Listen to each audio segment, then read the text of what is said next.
Hello friends, welcome back to the next lecture. આપણે આગળના લેક્ચરમાં ગ્રંથિઓ અંતર્ગત પિટ્યુટરી ગ્રંથિ જે સૌથી મોટી ગ્રંથિ અને આખા ચેપ્ટર જે છે એમાં અગત્યની ગ્રંથિ એનો અભ્યાસ કરેલો હતો.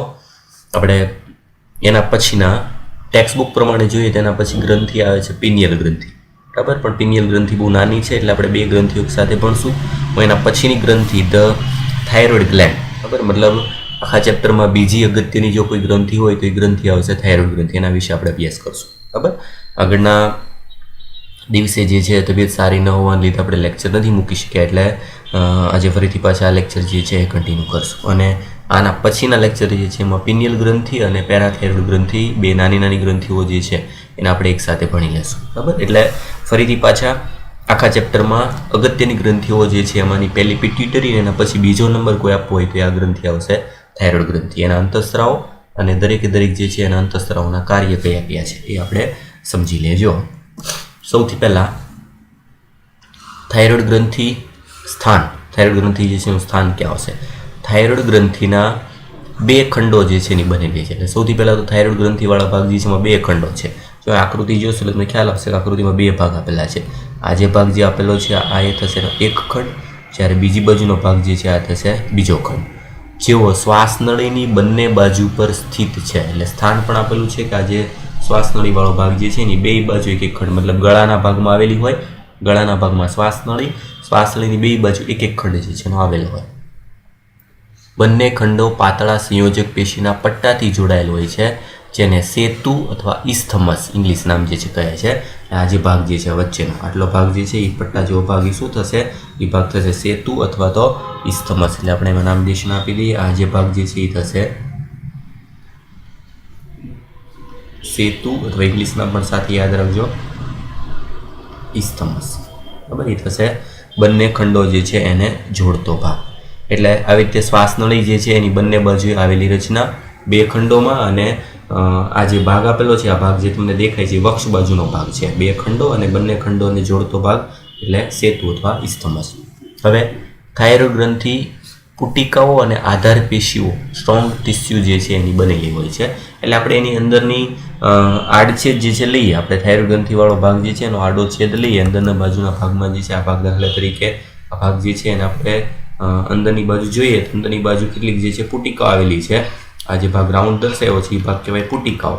એ આજુબાજુનો ભાગ જે છે કે જે કોષો પુટિકાઓ વચ્ચેનો ભાગ જે છે એ કહેવાશે એની આધાર પેશી. આ જે ભાગ જે છે એ શું થશે? પુટિકાઓ. એની વચ્ચેનો જે ભાગ, જે બે પુટિકાઓની વચ્ચેનો ભાગ જે છે એ શું થશે? તો એ ભાગ થશે આધારક પેશીઓ. ક્યાં આવેલી હોય તો કે એની અંદરના ભાગને આપણે અંદરથી જે છે આડો છેદ લઈને જોઈએ તો એમાં કેટલીક આવી પુટિકાઓ આવેલી છે. આ જે ભાગ બધી થશે એ શું થશે? પુટિકાઓ. અને એની આજુબાજુનો ભાગ એ થશે એની આધાર પેશીઓ. આ પુટિકાઓમાંથી જે છે થાઇરોઇડ અંતઃસ્ત્રાવોનો સ્ત્રાવ થાય. એના વિશે જોઈએ. દરેક થાઇરોઇડ પુટિકા અવકાશને ઘેરતા પુટકીય કોષોથી બનેલી હોય છે. હવે જો આ જે પુટિકા આવેલી છે એ પુટિકાવાળા ભાગને પાસે ઝૂમ કરીને જોઈએ તો દરેક પુટિકા જે છે એની ફરતી બાજુએ આવા કોષો આવેલા છે એના પરિઘ વિસ્તારમાં. દરેકે દરેક પુટિકા એ પુટિકાના પરિઘ વિસ્તારમાં આવા કોષો જે છે આવેલા છે. એ કોષો ફરતી કોર ઘેરાઈને એક પટ્ટા જેવો ભાગ બનાવે, એને નામ આપ્યું છે પુટકીય કોષો. એટલે શું થશે? જો મેઇન ભાગ, આ જે ભાગ જે છે મુખ્ય કહેવાય એનો ખંડ. બે ખંડો છે. ખંડની અંદરના ભાગમાં શું હોય તો કે આધાર પેશી અને પુટિકા. દરેક પુટિકાની પરિઘ વિસ્તારમાં શું આવેલા હોય? પુટકીય કોષો. અને આ પુટકીય કોષોમાંથી થાઇરોઇડ અંતઃસ્ત્રાવનો સ્ત્રાવ થાય. થાઇરોઇડ અંતઃસ્ત્રાવોનો સ્ત્રાવ કરવાનું કામ કોનું છે તો કે ખંડની અંદર આવેલા ભાગ જે છે એ કહેવાય પુટકીય કોષો. એટલે ખંડની અંદર પુટિકા, પુટિકાની અંદર પુટકીય કોષો જે પરિઘ વિસ્તારમાં આવેલા હોય એમાંથી થાઇરોઇડ અંતઃસ્ત્રાવનો સ્ત્રાવ થાય, બરાબર. જો આ પુટકીય કોષો બે અંતઃસ્ત્રાવો, ટોટલ 3 છે, આગળ એક આપેલો છે એટલે 3 અંતઃસ્ત્રાવ આવશે. આમ તો ટેટ્રા આયોડોથાઇરોનિન અથવા થાઇરોક્સિન અને ટ્રાય આયોડોથાઇરોનિન T3 નું સંશ્લેષણ કરે છે. ટેટ્રા, જો ટેટ્રાનો મતલબ 4, આયોડો મતલબ કે આયોડીન. આ જે થાઇરોનિન નામના અંતઃસ્ત્રાવના બંધારણમાં 4 આયોડીનના અણુ હોય એનું નામ થશે થાઇરોક્સિન, અને 4 પરથી એનું બીજું નામ શું આપ્યું? T4. જ્યારે ટ્રાય આયોડોથાઇરોનિન એટલે ટેટ્રાવાળો ભાગ જે છે બરાબર, મતલબ કે થાઇરોક્સિનમાંથી એક આયોડિનનો અણુ દૂર કરી દઈએ તો એ શું બની જાય? ટ્રાય આયોડોથાયરોનિન. T4 વાળા ભાગ જે છે એમાંથી એક આયોડિનનો અણુ કાઢી નાખીએ, એક I2 કાઢી નાખીએ, તેમાંથી બની જશે T3. એનો મતલબ કે આ બધા પ્રક્રિયા જે છે એની સરખામણીમાં ઊંધી પ્રક્રિયા, કે જો આપણે એમાં આયોડિન ઉમેરીએ તો T3 માંથી T4નું નિર્માણ કરી શકે. આ બંને પ્રક્રિયામાં મહત્વનું શું છે તો કે એના માટે જરૂરી બને છે આયોડિન. બરાબર, આયોડિનનો અણુ જે છે એ બંને માટે ખૂબ જ જરૂરી છે. એટલે અર્થ શું થશે કે T4 જે થાઇરોક્સિન નામનો અંતસ્ત્રાવ છે, T4નું બીજું નામ શું છે તો નામ થશે થાઇરોક્સિન. થાઇરોક્સિન અંતસ્ત્રાવમાં આયોડિનના 4 અણુઓ હોય, જ્યારે T3 નો મતલબ શું થશે? આખું નામ થશે ટ્રાય આયોડોથાયરોનિન. આ T3 જે છે એમાં 3 આયોડિનના અણુ હોય. T3માં એક આયોડિન ઉમેરો, મતલબ કે પ્લસ કરો તો એમાંથી T4 બને, અને T4 માંથી એક આયોડિન કાઢી નાખો, માઇનસ કરો તો T3 બને.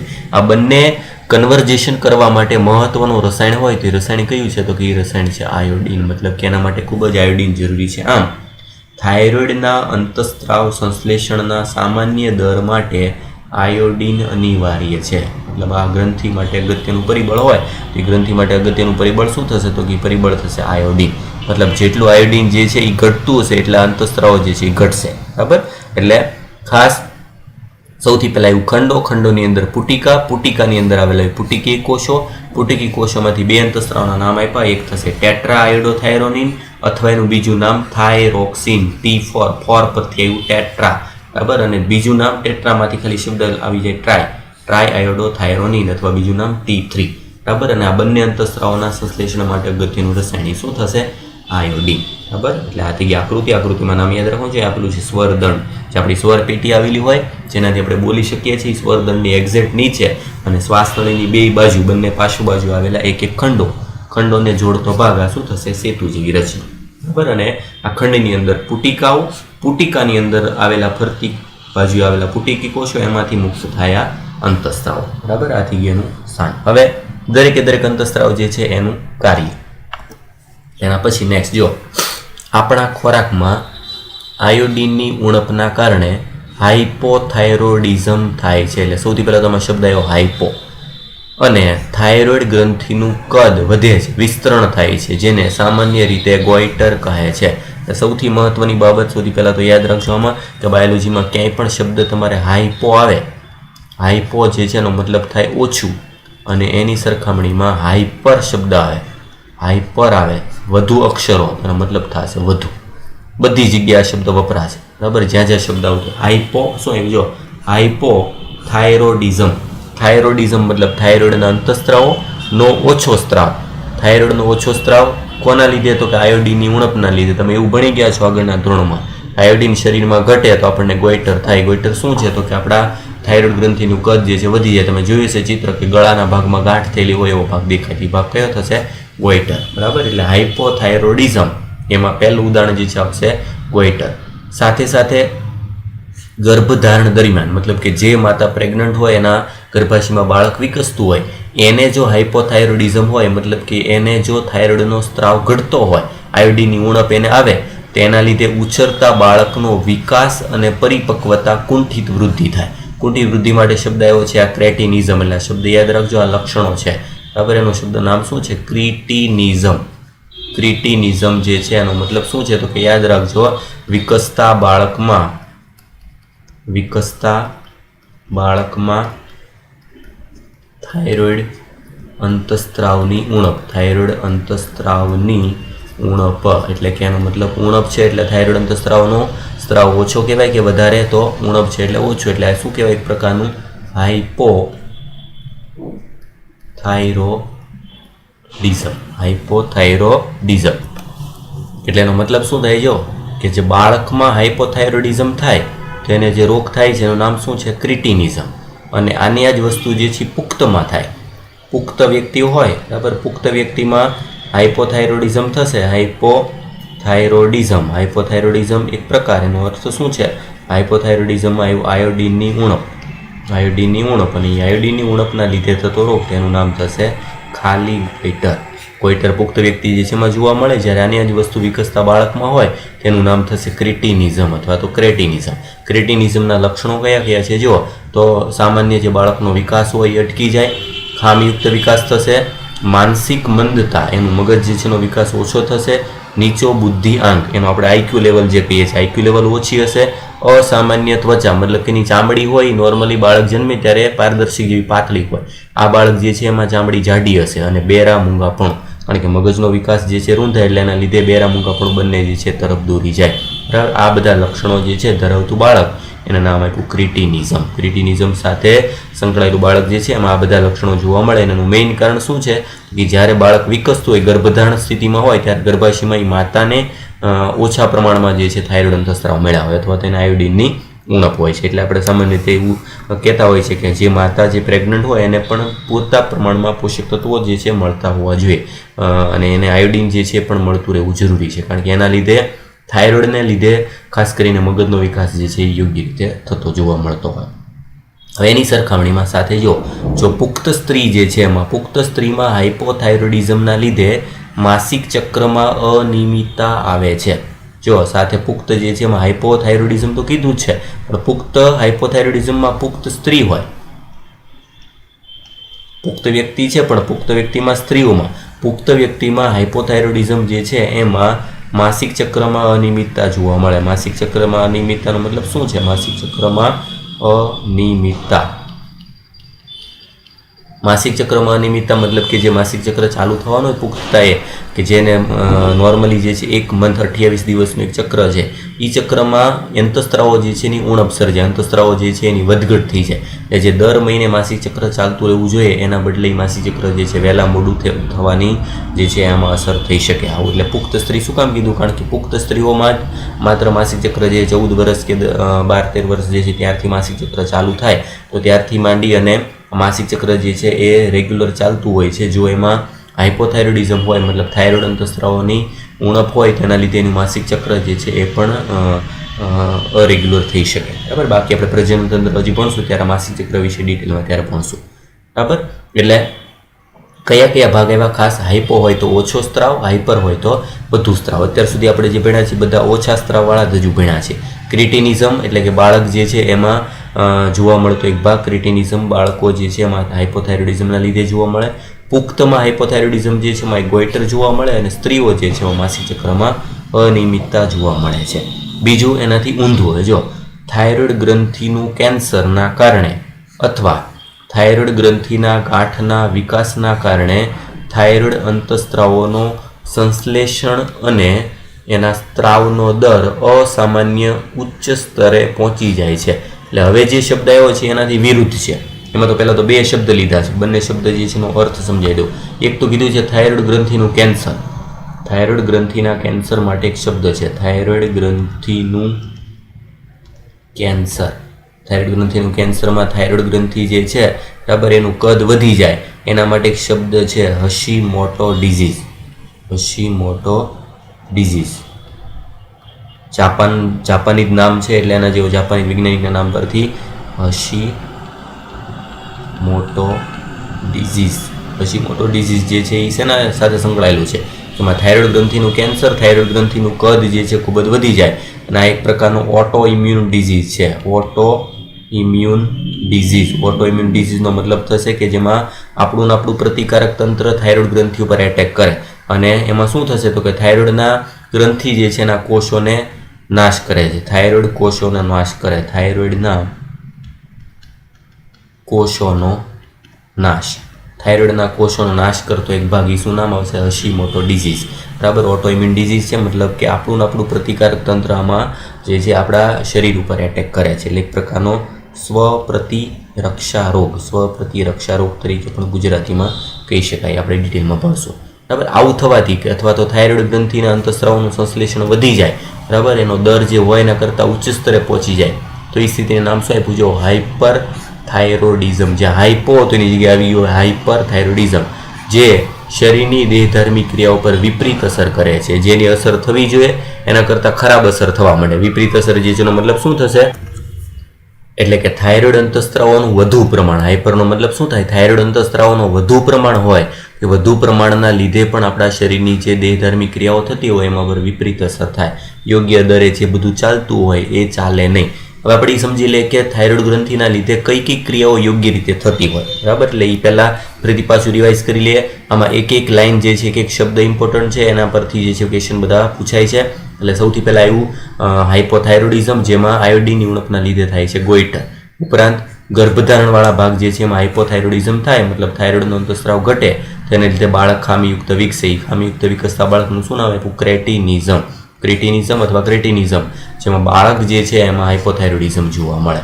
જેના લક્ષણોમાં મગજ જે છે એનો યોગ્ય વિકાસ ન થાય, બુદ્ધિઆંક ઓછો હોય, ચામડી જે છે અસામાન્ય હોય અને બેરામૂંગાપણું, આ બધા લક્ષણો યાદ રાખવાના છે. એવી રીતે પુખ્ત સ્ત્રીમાં હાઇપોથાઇરોઇડિઝમ, થાઇરોઇડના અંતઃસ્રાવ ઘટતા હોય તો એનું માસિક ચક્ર જે છે એ અનિયમિત થઈ જાય, મતલબ જે 28 દિવસનું ચક્ર હોય એના બદલે એ દિવસ વધી જાય અથવા ઘટી જાય. એના પછી થાઇરોઇડ ગ્રંથિનું કેન્સર અથવા થાઇરોઇડ ગ્રંથિનો ગાંઠનો વિકાસ. ગાંઠ બનવી એનો મતલબ કેન્સર જ આપણે કહીએ છીએ. થાઇરોઇડ ગ્રંથિનું કદ વધી જાય, બરાબર, એના લીધે ઘણી વખત થાઇરોઇડના સ્ત્રાવ વધવા માંડે. ને વધવા માટે જે છે શબ્દ આપેલું છે હશીમોટો ડિઝીઝ, જે ટેક્સ્ટ બુકમાં આપેલું નથી, યાદ રાખજો કે આ થાઇરોઇડ ગ્રંથિ સાથે સંકળાયેલો રોગ છે, હશીમોટો ડિઝીઝ, બરાબર, જે એક પ્રકારનો ઓટોઇમ્યુન ડિઝીઝ છે. આ સ્થિતિને શું કહેવાય તો કે જ્યારે ઉચ્ચ સ્તરે થઈ જાય, દર વધી જાય ત્યારે અંતઃસ્રાવનું પ્રમાણ વધે. અંતઃસ્રાવનું પ્રમાણ વધવાની સ્થિતિને નામ આપ્યું હાઇપરથાઇરોઇડિઝમ, જે શરીર ઉપર વિપરીત અસર કરે છે, બરાબર. હવે એના પછી મહત્વનું છે કે થાઇરોઇડ ગ્રંથિ શું કાર્ય કરે છે. તો બધા કાર્ય જે છે અગત્યના છે. એક જ એવી ગ્રંથિ છે કે જેના અલગ અલગ જે છે કાર્ય મેચ ન થતા એવા અલગ અલગ કાર્ય છે, મતલબ ઘણી બધી જગ્યાએ એક જ ગ્રંથિ કાર્ય કરે છે. જો થાઇરોઇડ અંતઃસ્ત્રાવો આધારભૂત એટલે કે મૂળભૂત ચયાપચય દર, બેઝલ મેટાબોલિક રેટ, પહેલો અક્ષર લેશું એટલે BMR. BMR નો મતલબ કે આપણા શરીરની બધી ક્રિયાઓ જે ચયાપચય ક્રિયાઓ છે એનો સામાન્ય દર, સામાન્ય ચયાપચય દર એટલે શું કહેવાય, BMR. મતલબ આપણું શરીર જો તંદુરસ્ત હોય, એની બધી ક્રિયાઓ જે છે યોગ્ય દરે ચાલતી હોય, તેનો મતલબ આપણો BMR યોગ્ય છે એવું ગણી શકાય. BMR યોગ્ય હોવો જરૂરી છે, કારણ કે BMR વધી જાય તો એ શરીરમાં નુકસાન થાય, BMR ઘટી જાય તો એ શરીરમાં નુકસાન થાય. આ BMR ને જાળવી રાખવો. BMR નો મતલબ શું થશે, સામાન્ય ચયાપચય દર, શરીરની બધી ક્રિયાઓ યોગ્ય દરે ચાલે છે કે નહીં, એ દરને કહેવાય BMR. એ BMR જાળવી રાખવા માટેનો મહત્વનો અંતઃસ્ત્રાવ કયો થશે, થાઇરોઇડ અંતઃસ્ત્રાવ. તેના નિયમનમાં અગત્યનો ભાગ ભજવે છે. બીજું, આ અંતઃસ્ત્રાવો રક્તકણના નિર્માણમાં પણ મહત્વનો ભાગ ભજવે છે. રક્તકણના નિર્માણની પ્રક્રિયા, એનું એક ઇંગ્લિશ નામ છે, ઇંગ્લિશ નામ લખાવું છું, યાદ રાખજો. રક્તકણ નિર્માણની પ્રક્રિયા, એના માટેનું ઇંગ્લિશ નામ છે ઇરિથ્રોપોએસિસ.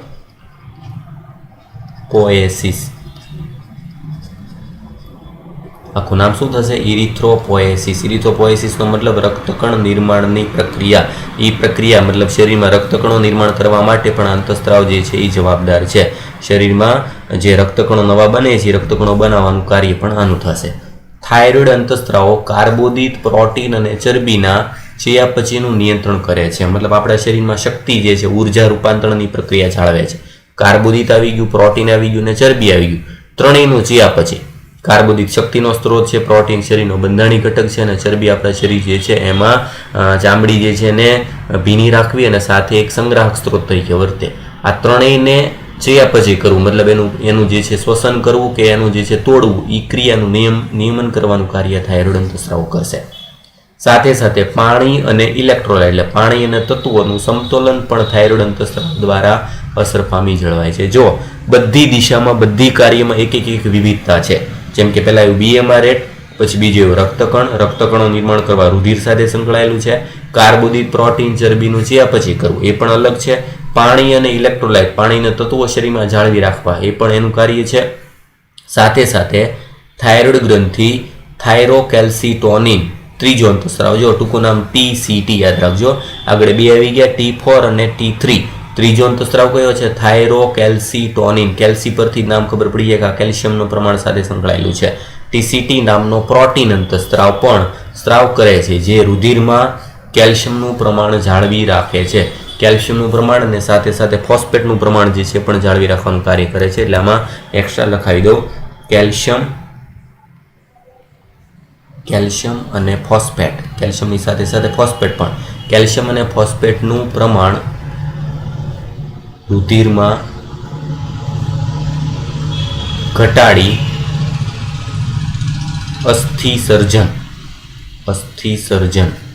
અસ્થિસર્જનનો મતલબ હાડકા નિર્માણની પ્રક્રિયા ઉત્તેજે છે. આપણા શરીરમાં હાડકા બનાવવાની પ્રક્રિયા, શરીરમાં હાડકા બનાવવા માટે વપરાશે બે, ફોસ્ફેટ વપરાય અને કેલ્શિયમ વપરાય. રુધિરમાં કેલ્શિયમ અને ફોસ્ફેટ ઘટાડે અને ત્યાંથી હાડકામાં વધારે, એટલે હાડકા નિર્માણ, હાડકા બનાવવાની પ્રક્રિયા માટે જવાબદાર અંતઃસ્ત્રાવ કયો થશે? TCT. જાળવી રાખે એટલા માટે કીધું છે. જાળવી રાખવાનો મતલબ શું? તો કે આ પ્રમાણ જે છે એ વધી ગયું હોય તો ઘટાડે છે, ઘટી ગયું હોય તો વધારવાનું કાર્ય બીજો અંતઃસ્ત્રાવ કરે છે. એટલે ઇનડાયરેક્ટલી તો જાળવે જ છે, પણ પૂછાય તમને વધારે ઘટાડે તો યાદ રાખવાનો અંતઃસ્ત્રાવ ઘટાડે છે. કેલ્શિયમ અને ફોસ્ફેટ રુધિરમાં ઘટાડે અને હાડકામાં વધારે. હાડકામાં કેલ્શિયમ અને ફોસ્ફેટ આવશે એટલે એની પ્રક્રિયા જે છે વધશે. એ કાર્ય સાથે સંકળાયેલો અંતઃસ્ત્રાવ થશે થાઇરોકેલ્સીટોનિન. બરાબર. એના પછી બીજો જે છે રોગ આપેલો છે, રોગ વિશે જોઈએ. એક્ઝોપ્થેલ્મિક ગોઈટર. એક્ઝોપ્થેલ્મિક ગોઈટર જો સામાન્ય ગોઈટર આવ્યો એના જેવો ગોઈટર નથી. એ હાઇપરથાઇરોઇડિઝમનું એક સ્વરૂપ છે જે થાઇરોઇડ ગ્રંથિના કદમાં વધારો કરે છે અને એના લક્ષણોમાં ખાસ આંખના ડોળા બહાર આવે, આંખના ડોળા ફૂલી જવા. ડોળા જે છે એની ફરતે આપણને સોજો, દિવસ રાત ઉજાગરા કર્યા હોય તો આંખની ફરતેનો ભાગ કેમ સોજી જાય, એવો ભાગ નોર્મલી આમાં સોજેલો જોવા મળે. જોયા પછી એક દર વધી જાય, આપણો BMR રેટ વધી જાય, વજન ઘટી જાય જેવા લક્ષણો ધરાવે છે, જેને ગ્રેવ્સ રોગ પણ કહે છે. આ ઇમ્પોર્ટન્ટ.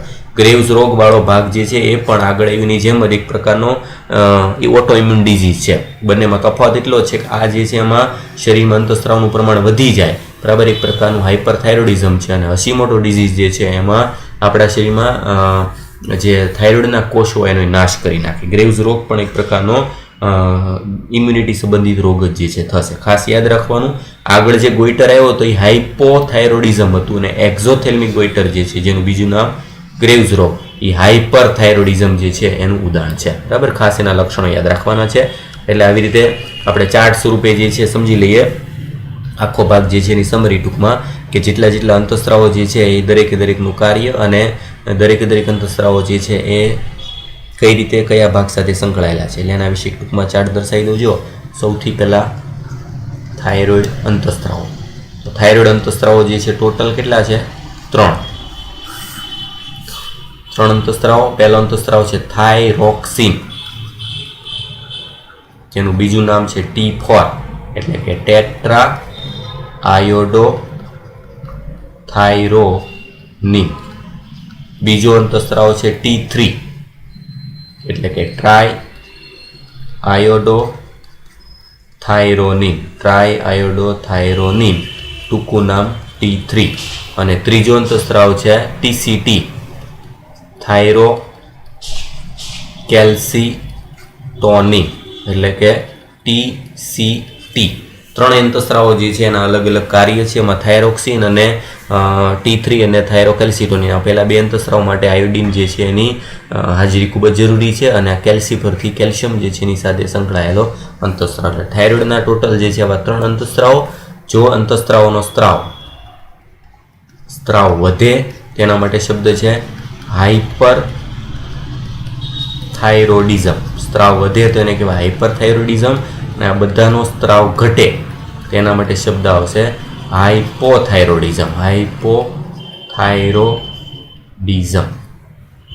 કયા ભાગમાં વધે અને ઘટે, બરાબર, તેના આધારે આપણે એક ચાર્ટ બીજો દર્શાવી દઈએ. જો થાઇરોઇડ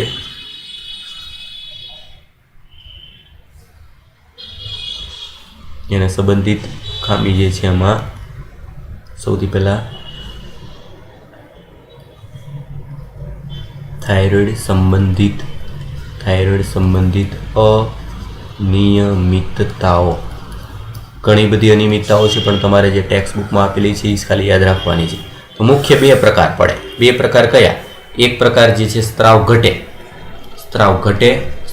માટે શબ્દ આવશે હાઇપોથાઇરોઇડિઝમ. મતલબ કે થાઇરોઇડ અંતઃસ્ત્રાવનો સ્ત્રાવ જે છે ઘટી જાય, એ સ્થિતિ નામ આપ્યું હાઇપોથાઇરોઇડિઝમ. અને સ્ત્રાવ જો એનો વધી જાય, સ્ત્રાવ વધે એના માટે શબ્દ હાઇપરથાઇરોઇડિઝમ. હવે એ સંબંધિત આપણે કયા રોગો જે છે એના નામ આવશે યાદ રાખજો. સૌથી પહેલું હાઇપોથાઇરોઇડિઝમ જે છે તેમાં આવશે આયોડિનની ઉણપ. આયોડિનની ઉણપ, અને આયોડિનની ઉણપ જે છે એના લીધે થતો સામાન્ય રોગ, તે રોગ થશે ગોઈટર. આયોડિનની ઉણપથી થતો રોગ હાઇપોથાઇરોઇડિઝમ છે, એ થશે એક પ્રકારનો ગોઈટર. બીજો પ્રકાર તો કે બાળકોમાં, બાળકો જે છે એમાં ઉણપ સર્જાય, ગર્ભાશયમાં વિકસતા બાળકમાં જે છે સર્જાય, તેના માટે શબ્દ છે ક્રિટિનિઝમ અથવા ક્રેટિનિઝમ. બરાબર. પુખ્ત સ્ત્રી જે છે એમાં હાઇપોથાઇરોઇડિઝમ થાય, તેના લીધે શું થશે તો કે માસિક ચક્રમાં અનિયમિતતા. બરાબર. આ થશે. જ્યારે એની સરખામણીમાં હાઇપરથાઇરોઇડિઝમ એટલે સ્ત્રાવ વધી જાય તેના માટે જે છે શબ્દ આપેલો છે કે સૌથી પહેલાં જે છે એક ભાગ આવશે એક્ઝોપ્થેલ્મિક ગોઈટર. જો સામાન્ય ગોઈટર હાઇપો છે અને એક્ઝોપ્થેલ્મિક ગોઈટર જે છે હાઇપર છે. આનું બીજું નામ યાદ રાખજો, ગ્રેવ્સનો રોગ જે છે તરીકે ઓળખાય. એક્ઝોપ્થેલ્મિક ગોઈટર જેમાં આંખના ડોળા જે છે એ ફૂલી જાય એવું લાગે છે સાથે, અને વજન જે છે ઘટી જાય છે, જે પછી દર જે છે બધું વધી જાય છે, એવો એક્ઝોપ્થેલ્મિક રોગ જે છે તરીકે ઓળખાય છે. અને સાથે સાથે એક બીજો રોગ હશીમોટો ડિઝીઝ જે છે એ શેના માટે સંકળાયેલો છે કે થાઇરોઇડ ગ્રંથિના કોષોનો નાશ. એ પણ આવશે હાઇપરથાઇરોઇડિઝમ જે છે એમાં. થાઇરોઇડ ગ્રંથિના કોષોનો નાશ એ શું છે તો કે એક પ્રકારનો ઓટો ઇમ્યુન ડિઝીઝ મતલબ કે જેમાં આપણું પ્રતિકારક તંત્ર જે છે આપણા શરીર ઉપર એટેક કરે. એમને પૂછાય કે હશીમોટો ડિઝીઝ જે છે જાપાનીઝ નામ છે, જે થાઇરોઇડ ગ્રંથિ સાથે સંબંધિત જે છે રોગ આવશે. એટલે એક્ઝોપ્થેલ્મિક રોગ જે છે, બરાબર, હાઇપોથાઇરોઇડિઝમમાં કયા ભાગ આવે છે, હાઇપરથાઇરોઇડિઝમમાં કયા ભાગ આવે છે. આ રીતે ચાર્ટ સ્વરૂપે યાદ રાખવાનું છે. નામ ખાલી મેં દર્શાવ્યા છે. દરેક જે છે એના લક્ષણો ખાસ સમજીને યાદ રાખવાના છે, અને લક્ષણોની સાથે સાથે દરેક રોગ જે છે એના ભાગ જે છે પૂછાય છે. બરાબર. અને થાઇરોકેલ્સિટોનિન જે છે એમાં સાથે ખાસ કેલ્શિયમ અને સાથે ફોસ્ફેટનું પ્રમાણ પણ એ ઘટાડે છે. એ ટેક્સ્ટ બુકમાં આપેલું નથી, તમારે ખાસ જે છે આમાં ઉમેરી દેવાનું છે. બરાબર. એટલે સૌથી ઇમ્પોર્ટન્ટ ગ્રંથિ છે પિટ્યુટરી ગ્રંથિ, પછીની બીજા નંબરની ઇમ્પોર્ટન્ટ ગ્રંથિ તરીકે આ ભાગ જે છે આપણે લઈ શકીએ. અને પછીના ભાગમાં હવે પેરાથાઇરોઇડ ગ્રંથિ અને પિનિયલ ગ્રંથિ જે છે એના વિશે આપણે ટૂંકમાં અભ્યાસ કરશું. બરાબર. એક્સ્ટ્રા જે ભાગ લખાવેલો છે એ નોટમાં એડ કરી દેજો.